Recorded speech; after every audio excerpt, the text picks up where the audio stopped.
حسن نقوی صاحب، یہاں فیل یہ ہو رہا ہے بات سے کہ شاید وزیر اعظم کے جو وعدے ہیں وزیر اعظم ہی اس کے جواب دہ ہیں، اور جو باقی ساری ٹیم ہے وہ اپنے آپ کو شاید جواب دہ نہیں سمجھتی، جیسا کہ ابھی حسین کاشف صاحب کہتے ہیں کہ چونکہ نظریاتی ہم آہنگی نہیں ہے اور نظریاتی وابستگی نہیں ہے پارٹی سے، شاید اس لیے وہ سمجھتے ہیں کہ ہم نے جب حکومت کا ٹینیور ختم ہوگا تو اس کے بعد شاید یہ لوگ جواب دہ نہیں ہوں گے. کیا کہیں گے؟ بالکل ٹھیک. میں آپ سے بھی اگری کرتا ہوں، حسین کاشف صاحب سے بھی اگری کرتا ہوں، جاوید فاروقی صاحب سے بھی اگری کروں گا.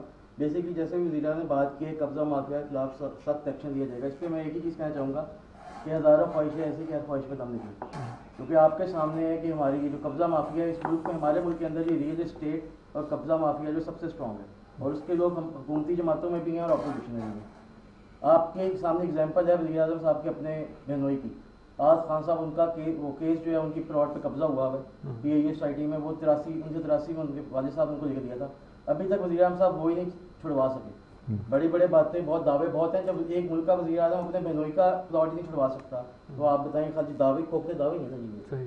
دوسری بات اگر ہم کریں ترقیاتی اسکیموں پہ تو وہ بالکل حسین کاشف صاحب نے بھی کہا اور جاوید فاروقی صاحب نے بھی کہا وہ انڈر پاس جو ہے لاش شہباز انڈر پاس جس کا افتتاح ہونا تھا وہ ڈیلے ہو گیا اور وہ بھی ابھی تک نہیں ہو سکا. جہاں تک مہنگائی کی بات کریں تو پتہ نہیں کس چیز کی کون سی چیزوں کی مہنگائی ہے جس کی تعریف کی ہے کہ جی بڑے اچھے اقدامات اٹھا رہے ہیں. جو اشیاء خود نوشہ ان کی قیمتیں آسمان سے باتیں کر رہی ہیں. کاشف صاحب میرے سے اگری کریں گے مرغی 300-400 روپے پہنچی ہوئی ہے، سبزی مہنگی ہے، تو آپ مجھے بتائیں کون سی چیز ہے کون سی کارکردگی ہمیں سمجھ نہیں آ رہا. ان کو شاید ان کو رپورٹ کیا جا رہا ہوگا، ان کو رپورٹ ایسی کیا جاتا ہے. وہ مان بھی گئے ہیں کہ آٹا بحران میں ہمیں غلط فگرز دیے گئے، چینی بحران میں غلط فگرز دیے گئے. بیسکلی جو مافیا کے لوگ ہیں آتے ہیں تو ان کے سلیکٹری سے بیٹھے ہوتے ہیں، وہ انہیں کو پہلے پکڑ لیں تو سارے چیزوں پہ کافی حد تک قابو پا لیں. اچھا ٹھیک. کرونا کی بات کریں، بلاول بھٹو جو پہلی کرونا کی لہر اس میں بھی انہوں بڑا ان کا اگر کہیں کہ کردار اچھا تھا کہ انہوں نے حکومت کو بھی بار بار کہا کہ لاک ڈاؤن کریں تاکہ معاملات نہ بگڑیں، لیکن اس دفعہ انہوں نے خود احتیاط نہیں کی اور خود ہی شکار ہو گئے. کیا کہیں گے اس میں؟ جی بالکل. میں پہلے تو بلاول کو کہوں گا کہ گیٹ ویل سن کہنا چاہوں گا کہ وہ جلدی ٹھیک ہو جائیں. دوسرے جہاں تک حکومتی یہ جو آپ نے بات کی پی ڈی ایم کے جلسے دوسرے اس کو بیسکلی گورنمنٹ نے اس کو ایک سیاسی مسئلہ بنا دیا، کیونکہ پی ڈی ایم جو ہے وہ جو ہے وہ بند گلی تک جا چکی ہے، وہ واپس نہیں ہو سکتے. انہوں نے پورا ایجنڈا دے دیا، پورا پلان دے دیا کہ ان کی جلسے ہونے. لیکن حکومتی تنقید جو ہے وہ میرے خیال میں جائز نہیں ہے، کیونکہ وہ کہنا جی فواد چوہدری صاحب کا یہ کہنا کہ جی وہ عوام کو سیریس لیتے ہیں، میرے خیال میں اس سے اگری نہیں کرتا. جلسہ کرنا ان کا رائٹ ہے. میرے خیال میں 30 نومبر کا جلسہ بھی ان کو کرنا چاہیے، وہ کریں گے، ان کا جمہوری حق ہے. عوام بھی سینسٹائزڈ ہے، وہ جہاں چاہے گی تو جائے گی، نہیں جہاں چاہے گی تو نہیں جائے گی. بالکل ٹھیک. بلاول بھٹو زرداری جہاں تک میرے خیال میں اس وقت وہ نئے جو آپ کے آنے والے لیڈر ہیں ان میں وہ سب سے زیادہ سینسٹائزڈ ہیں ایشو کے بارے میں، اور ان میں وہ تمام تر صلاحیتیں ہیں کہ وہ ملک کو آگے لیڈ کر سکتے ہیں.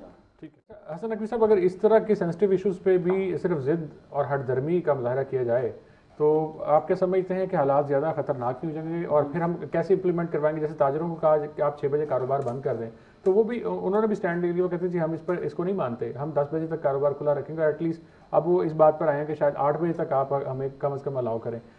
جب خود پہ امپلیمنٹ نہیں کریں گے یہ لوگ اور اپنے جلسے جلوس کریں گے اور پھر کووڈ-19 کے اوپر جو میٹنگ ہے اس کو سیریس نہیں لیا جائے گا، اس میں ایک بھی اپوزیشن کی طرف سے بندہ جو ہے وہ شریک نہ ہو، تو پھر کیسے یہ لوگ ایٹ لیسٹ سندھ حکومت جو ہے وہ اسٹینڈ لے گی اپنے صوبے میں اس پر؟ جی آپ بالکل. میں حسین کاشف صاحب سے بھی اگری کروں گا اور جاوید فاروقی صاحب سے بھی اگری کروں گا.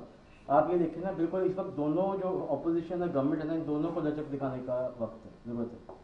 حسین کاشف صاحب نے جیسے کہا کہ وزیر اعظم ایک فون کر لیں گے تو وہ ایک بڑا اچھا گیسچر ہوگا، شاید اپوزیشن ان کو فیس سیونگ کا موقع مل جائے گا اور وہ اس ساری چیز صورتحال سے ہم بچ جائیں گے.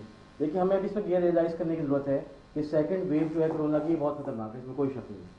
اور ابھی آپ دیکھیں اقدامات جو نے کیے ہیں، شام 6 بجے کیے، بے شک وہ تاجر برادری سے ان کا وہ گفت و شنید جاری ہے اور امید بھی ہے کہ وہ شاید 10 بجے تک یا 8 بجے تک اس کو کر دیں گے. تو میرے خیال میں اس وقت حکومت کو بھی اور اپوزیشن کو بھی دونوں کو لچک دکھانے کی ضرورت ہے.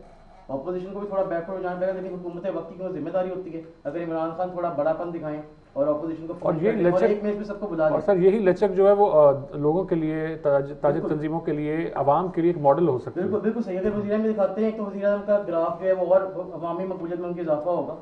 پہلے یوتھ تو ان کے ساتھ ہمیشہ سے رہی ہے اور بھی ان کی اپوزیشن بھی کو بھی موقع نہیں ملے گا کہ وہ جو پالیٹکس کرتے ہیں وہ کر نہیں پائیں گے. میرے خیال میں وزیر اعظم کو بھی لچک کا مظاہرہ کرنا چاہیے اور اپوزیشن کو لچک کا مظاہرہ کرنا چاہیے اور سب کو ساتھ لے کے اس مسئلے کو پہلے سارٹ آؤٹ کرنا چاہیے. پالیٹکس بعد میں بھی ہوتی رہے گی، عوام کی صحت پہلے. نقوی صاحب، آپ سمجھتے ہیں اس میٹنگ سے اب جتنے خطرات تھے وہ ٹل گئے؟ جی مکمل طور پہ میرے خیال میں نہیں چلے خطرات. ابھی خطرات پی ڈی ایم سے بھی ان کو خطرہ ہے. میرے خیال میں میٹنگ بھی شاید اس وجہ سے ہوئی ہے کہ وہ جو چودھری برادران ہے وہ پیپلز پارٹی کے ساتھ بھی اچھا تعلق انجوائے کرتے ہیں اور شریف فیملی کے ساتھ بھی ان کی کافی دیرینہ تعلقات ہیں، تو شاید وہ پہلے ناراضگی ان کی دور کرنے کے لیے ایک اچھا موقع تھا، اور بڑے صحیح ٹائم پہ وزیر اعظم نے دورہ کیا، بے شک دیر آئے درست آئے ہم کہہ سکتے ہیں، کیونکہ وزیر اعظم کا رویہ کاف لیگ کے ساتھ کوئی بہت اچھا نہیں تھا، جیسے فاروقی صاحب نے بھی اس طرف نشاندہی کی، وہ انجوائے نہیں کر رہے تھے، مطلب ان کو پرابلمز ہو رہی تھی، اپنے کام کروانے میں بھی ایشوز تھے اور باقی ایشوز تھے جس وجہ سے وہ ناراض تھے. تو میرے خیال میں یہ بالکل نہیں کہہ سکتے کہ سارا امپریشن، لیکن ابھی بھی جو گیم چینج کی بات کر رہے ہیں حسین قائد صاحب، وہ ابھی بھی میرے خیال میں اسٹیج ایٹ پلے ہو سکتی ہے.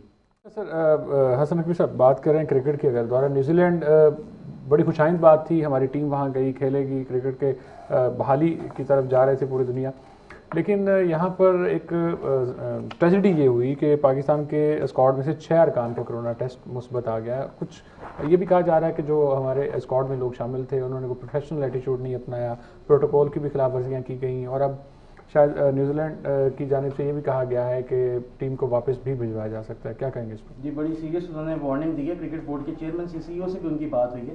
دیکھیں ہمیں یہ دیکھنا ہوگا کہ ہم کرکٹ میں تو انویسٹ کرتے ہیں، لیکن ہمیں اپنے جو کرکٹرز ہیں ان کی ٹریننگ بھی کرنی چاہیے. یہ جو ان کا رویہ تھا، وہ کھانا کھانے چلے گئے بغیر ماسک کے، فالو نہیں کیا پراپر SOPs فالو کے، یہ پورے ملک کے لیے جاگسائی کا باعث بنا، اور اب اس پہ پابندی بھی لگ سکتی ہے. میرے خیال میں اس وقت چیئرمین کرکٹ بورڈ کو یا CEO صاحب کو، مصباح الحق وہاں پہ سینئر مینیجر موجود ہے، ان کو کہنا چاہیے کہ اسٹرکٹلی فالو کریں پروٹوکالز، اور ہمارے لیے یہ جاگسائی کا باعث بنے.